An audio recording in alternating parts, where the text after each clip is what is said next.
Well, for more on the death of Rob Ford, we're reaching out right now to former Toronto Deputy Mayor Doug Holyday. Mr. Holyday, thank you very much for joining us today. You were very good friends with Mr. Ford. You're still good friends with the Ford family. Your thoughts at this news? Well, I'm deeply saddened by the passing of Rob Ford. I was hoping that somehow a miracle would happen and Rob would make it, but I know that it's gone on for a long while, and the last I talked to Rob, it was certainly something that he was fighting, but he was the underdog, and I'm just hoping that the people of Toronto will remember Rob for the good things that he did. Well, let's pick it up there. How do you hope people in Toronto will remember this man? Well, as somebody that cared about them, somebody that, as your previous guest stated, that he returned their phone calls. He did things. He'd come to their street, come to their house, and try his best to solve their problems. Even though he was the mayor, nothing was beneath him. And he also had an attitude at City Hall where he thought that the savings could be achieved and where things could be done in a better way. And sometimes that wasn't always politically correct to take the positions that he took, but he took them anyway. And I think he stood up to a lot of things that a lot of people before him hadn't stood up to, and I think he should be remembered for that.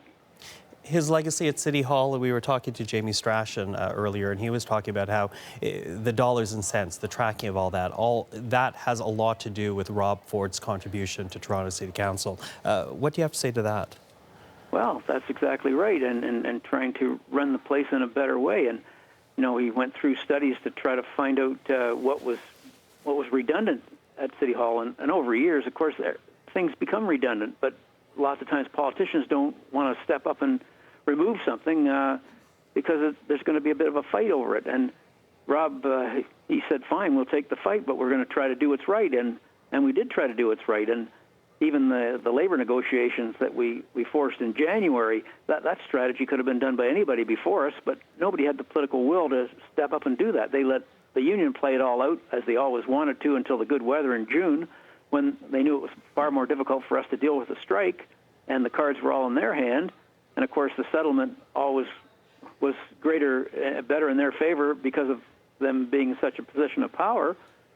But nobody had the political fortitude to step up and do what Rob did. And without his support, we couldn't have done what we did, but certainly he didn't care about that. He knew it was right, and he just wanted to do it.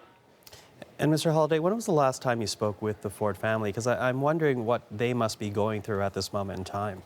Well, I haven't spoke to them in the last couple of weeks. I've had breakfast with Doug on occasion, and talked to Doug, and actually had a phone call in for Doug before this all unraveled right now. But Rob, I haven't talked to in a while, and I know that's because he's been in fighting the situation, and I'm distraught over the thought of a young woman like Renata having to raise those two boys on her own. And I know it's a very close family. It's always been a close family ever since I've known them, and I know that they'll be taking this very, very tough, very, very hard on them. And to the people in Toronto who are listening to this right now, what do you ask of them in this moment? Well, I guess just their prayers and their thoughts, and as I said, I hope they try to remember Rob for the good things that he did.